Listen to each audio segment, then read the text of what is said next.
Saxon Advanced Mathematics. Lesson 6. We have 3 topics today. They're all algebra. They're all straightforward review from what we did last year. The first topic is fractional equations. Let me show you what I mean. The instructions say to solve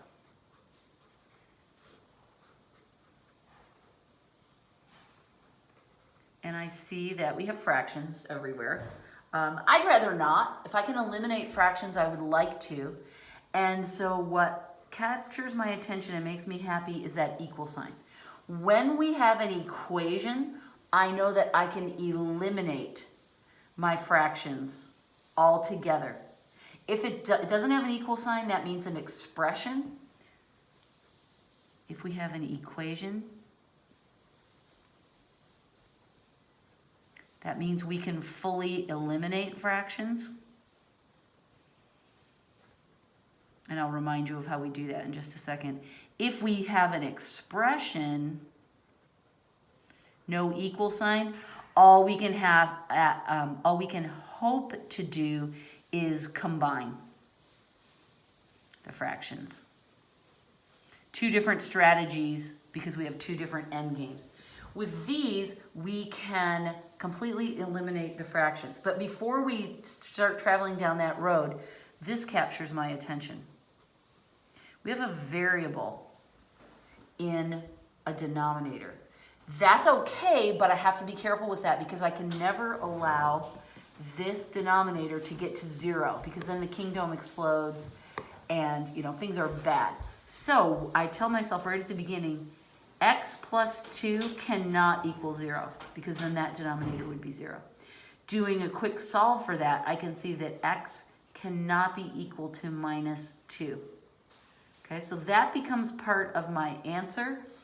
It's a caveat that I have to remember. I can never let x equal minus 2 or this would end up being 0 and it's not good.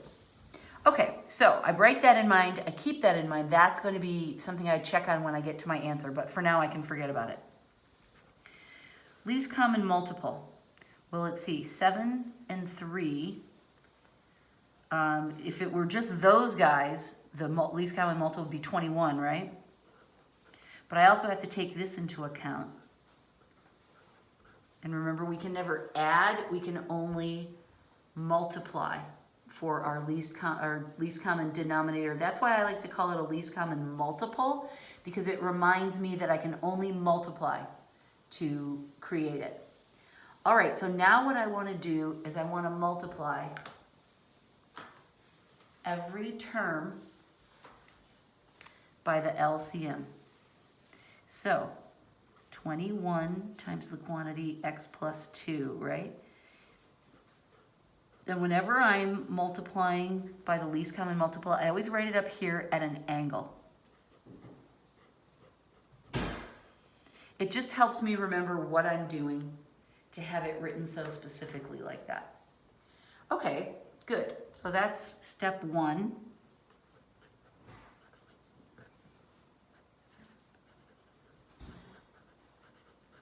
Multiply all the terms by the least common multiple. 2, cancel and multiply. I'll show you what I mean by that. This thing was set up so that all of these denominators could cancel themselves in it. We just have to figure out how to do that. 7 into this, it's going to cancel against the 21, right? And this is going to become 3. Right? So it's going to be 3 times 4 times x plus 2. This is now gone. This one's the nice one. This x plus 2 cancels against that, and I'll just have 21 times 3. All right? And here, this cancels against this. I'm going to have 7 left, so it'll be 7 times 5 times that. I should cross this out because I took care of that. All right? That gets a little messy, so I'm going to rewrite now. This is going to be 12 times the quantity x plus 2 plus 21 times 3, that's what, 63, plus oh no, equals, this is where the equal sign is, right? Equals 35 times the quantity x plus 2. The denominators are gone. Praise the Lord. We're now ready to distribute. 12x plus 24 plus 63 equals 35x plus 70. Cool. Let's add these. 87, right? Okay, I would like to do this. I like to move my smaller variable to the larger one. I want that to come out positive, and then I take my chances with the plain number fish. That's cool. That's cool. 87 minus 70 is 17 equals 35 minus x is 23. Ugh, those numbers. They're both prime, so I know there's nothing more I can do with them, so I guess that's the answer. X equals 17 over 23, and we don't have any problems with this, right? X is definitely not equal to minus 2. So that's the right answer, and then we want this to be part of our answer. Okay, and then we're going to do one more variation on this theme before we switch to the next category of problem. I think you'll remember these from last year. They look disgusting, but we'll make them cute in just a minute. 3 over 7x plus 2 over 5y equals 11. Floaty letters, no bueno. I'll accentuate my decimals so you can see them easily.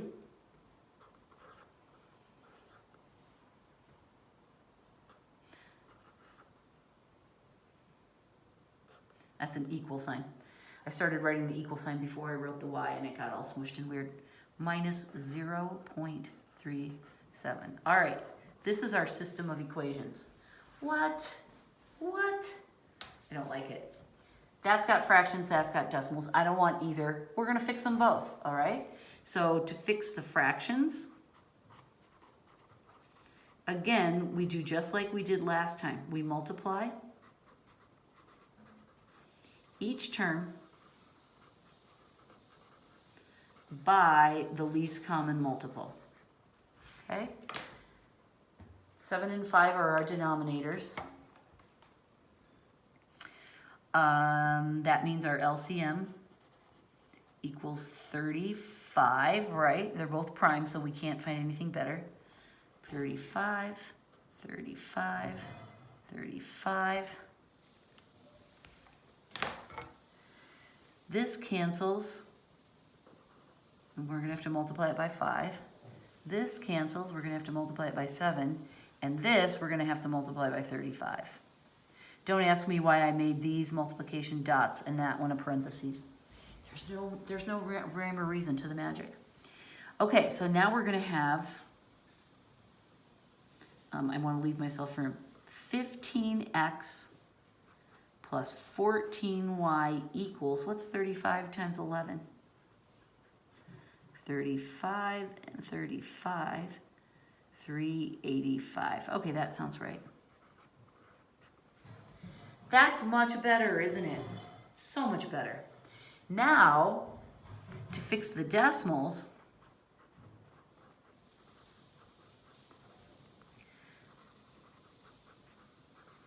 multiply each term by a power of 10. And we can do this through jumps, right? So we look up here, we see, okay, which decimal has the most digits? Which one's causing us the most trouble? This has got tenths, hundredths. This only has tenths. This one also has hundredths. All right, so essentially what we're doing is we're saying we're going to multiply by each term by 100, right? Because that will get rid of all of these decimals. The way we can show that more easily, more efficiently, is through jumps. We have to jump everything the same, but we see if we do 2 jumps, that will fix all of them. This one, it means we have to add a 0 to it, right, to fill in the second jump. But now, all the decimals are gone. So here's our second one. 3x minus 20y equals 37.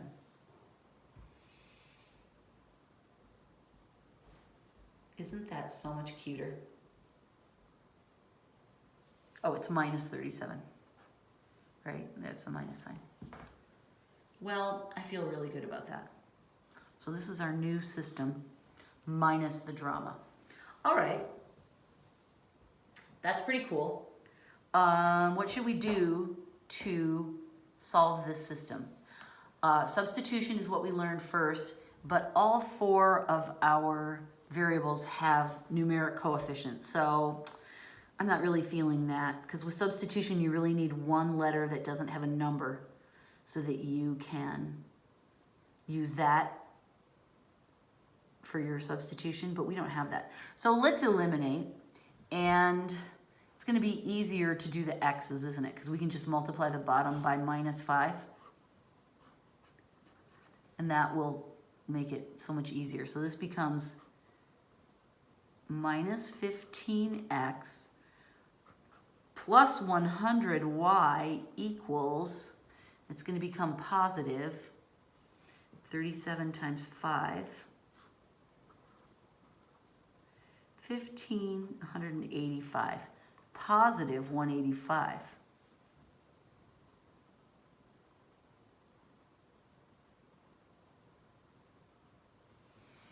Agreed. Now I can squiggle this one out. We don't need this one anymore. Now we can add like so. The x's are gone. This becomes 114y equals, now let's add this. 5 times 5 is 0, 16, 7, 570. I wonder if this is going to work out.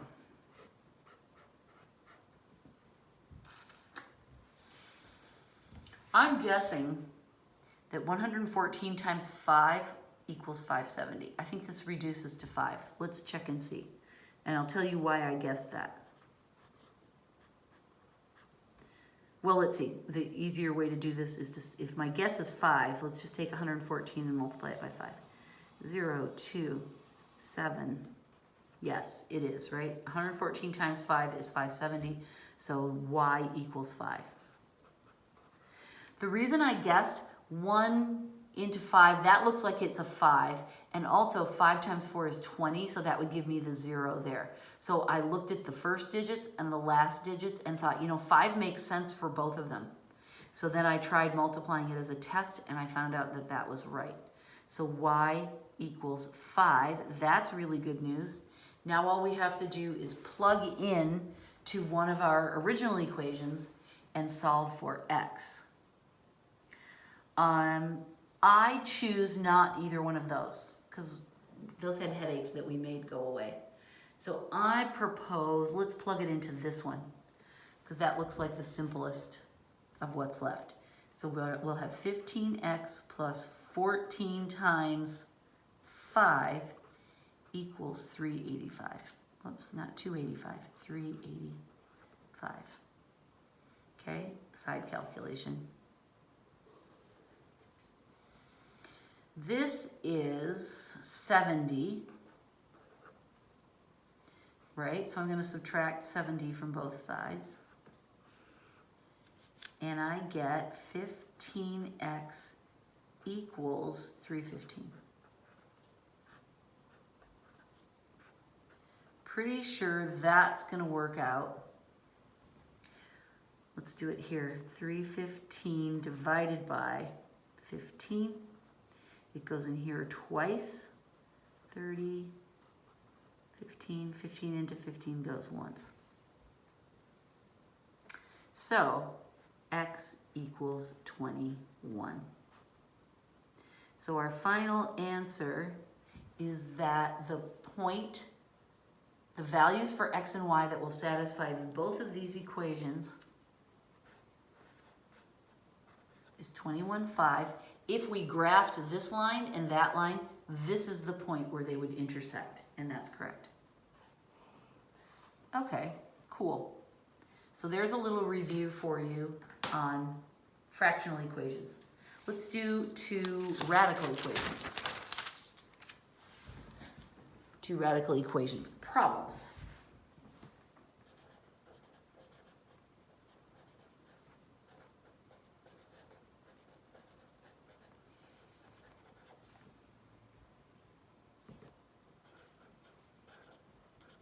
Ready?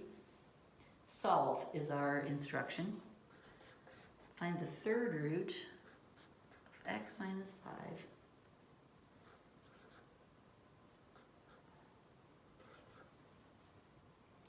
okay? These are the kind where we have radicals and we're going to have to, basically this one we'll have to cube, right? Usually we square them. This one's a cube, so we'll have to cube it. But we have to like blow them up to get them to solve. We have to raise them to a higher power, and that means we have to check our answer. I don't like doing that, but it's okay, we'll do it. The first thing we do is isolate the radical. Sometimes we have 2 radicals. Spoilers. Yeah, our next problem we have 2. We isolate the biggest radical. So that's our first step, and that kind of gets us going. So we're going to add 2 to both sides. Now we have the cube root of x minus 5 equals 4. Now we're ready to blow that up. If we raise it to the 3rd power, we effectively neutralize that. But we have to raise this to the 3rd power.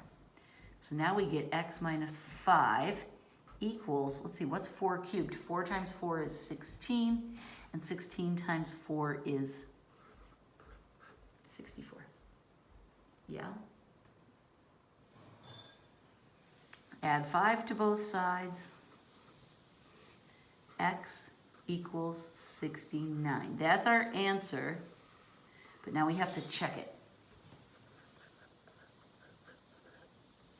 So we go back to the beginning. Cube root of 69 minus 5 minus 2 equals 2. Okay, let's do this. 69 minus 5 is 64.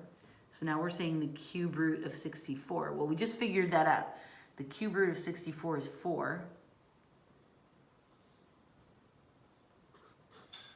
Minus 2 equals 2. That's true. Check. That's the right answer. Let me check and make sure John agrees. Yes, he agrees. Yay. Okay. So that was with one radical. And now, and John kind of took it easy on us. And I'll tell you, when we see this one, you'll understand what he did that was so nice. X minus 48 plus square root of x equals 8. This one has 2 radicals. So when we go to isolate the radical, we ask ourselves, which one? Isolate the one that's the craziest, all right? We'll swim him over.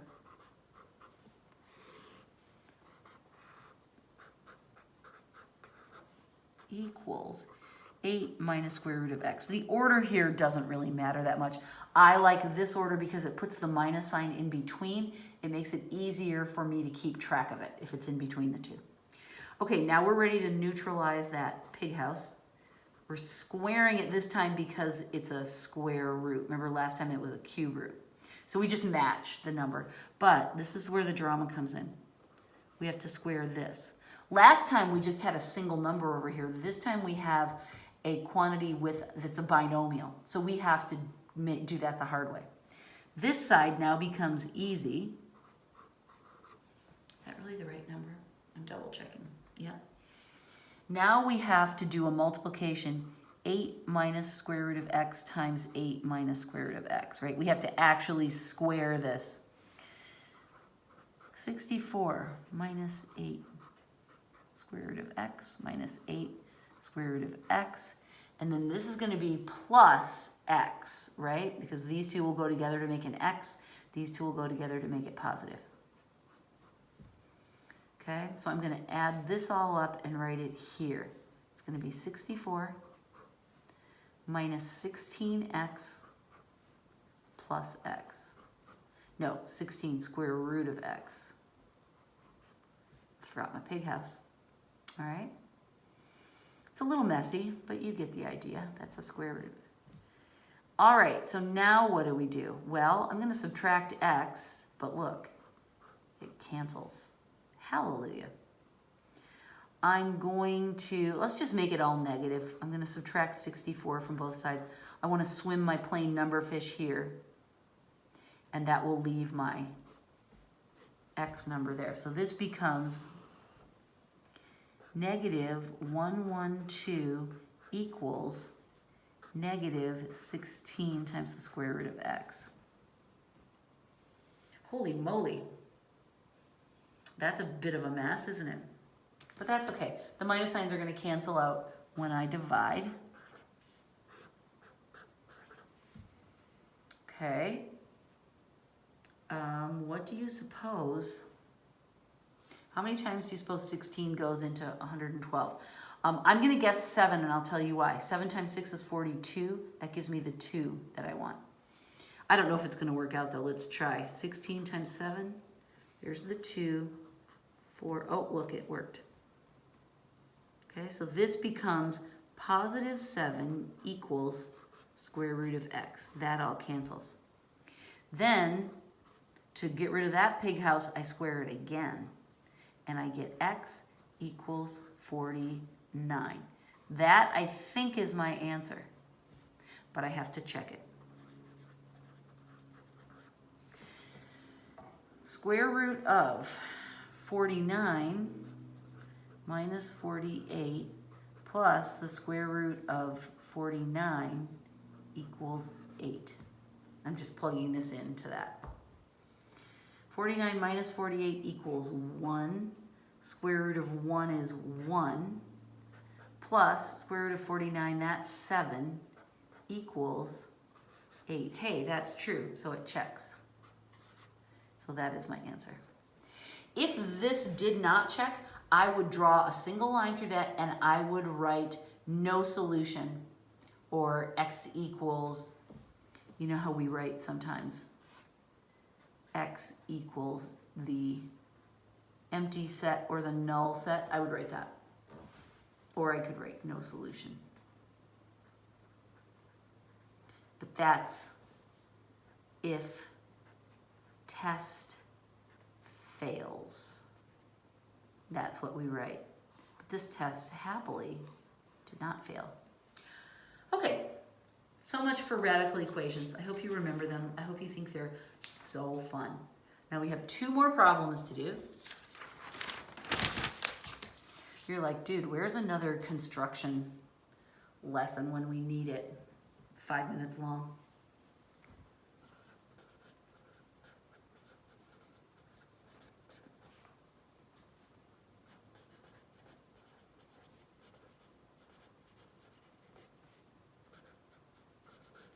Systems of 3 linear equations. Okay, the bad news is 3. We have the x and the y and the z. You know, that can get a little crazy. The good news is they're all linear, which means there's no squares, right? There's no exponents in this. Non-linear equations often go off the trail that way, the rails. Not the trail, the rail. So that's good. We're happy with that. Let's remember how to do them.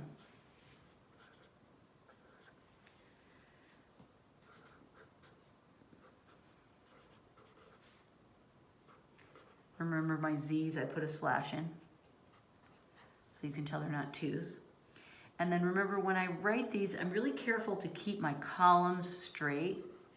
It really helps me make sense of the problem. And the other thing I want to tell you is there's more than one way to solve these problems. So don't worry that you see a different way, different ways will work. What I notice with this problem as I write it out is that these two have z's that will cancel. If I add these two together, the z's will cancel out. Let me just letter them A, B, and C. I can easily add A and B. The z's will cancel out. Then I'll have an equation with just an x and a y, and I can cancel that one, or eliminate it rather, I should say. Eliminate it against C, and that will be a great way to narrow it down. So this is what clued me into that. This plus z minus c, I'm like, let's eliminate them. So I'm going to eliminate A and B. And I do that just by adding them together. I'm going to copy them again, just so you can see really clearly what I'm doing. I wouldn't necessarily expect you to do this in the homework. 3x plus 3y plus z equals 16. Okay, we add them, right? That's what eliminating is. We get 5x plus 5y equals 30. That's gone. Now I'm going to eliminate, I'm going to call this D, this new thing that we created, C and D. So I'm going to rewrite C right here, x minus 2y equals 0. Let me double check and make sure that isn't crazy. No, that's not crazy. That's fine. I'm going to multiply this one by minus 5. I'm going to cancel the x's. That's easier. I can do it in one step. If I was going to cancel here, the signs are set up nicely, but I would have to multiply both lines. I don't want to. So I'm going to redo C. That'll be minus 5x plus 10y equals 0. It always makes me a little nervous to do that, but it's correct. I'm going to wiggle that out. The x's cancel. 15y equals 30. Ooh, I like it.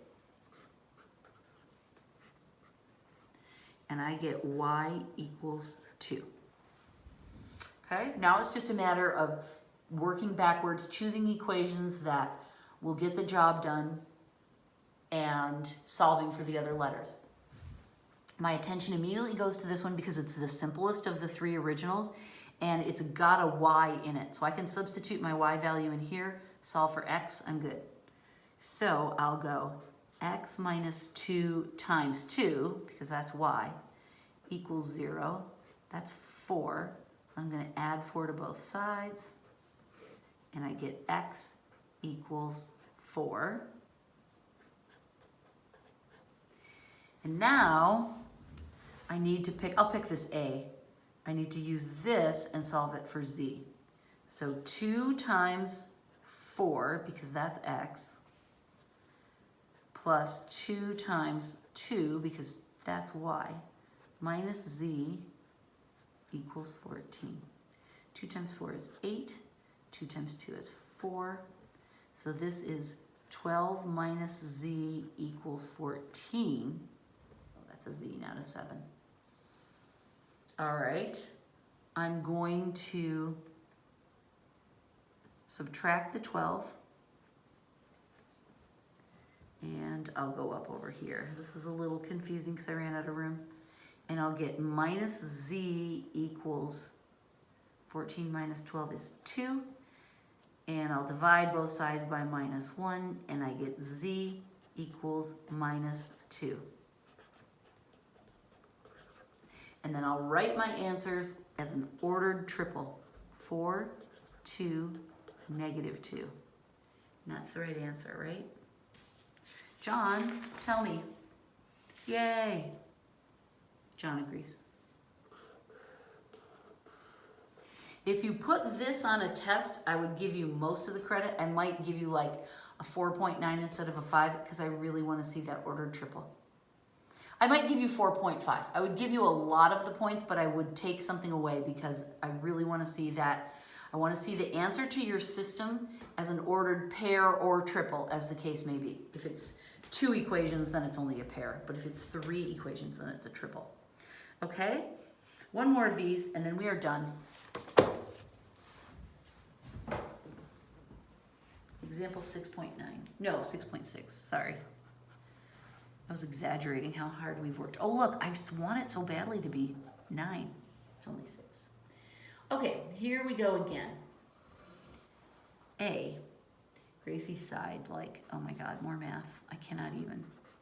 She's sleeping though. She's upside down on her back on the floor, snoozing.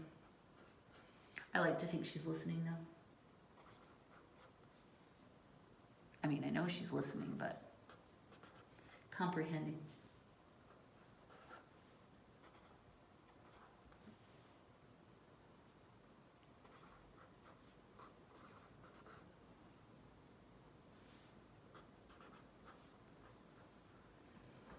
All right, I'm just going to check and make sure I copied this correctly.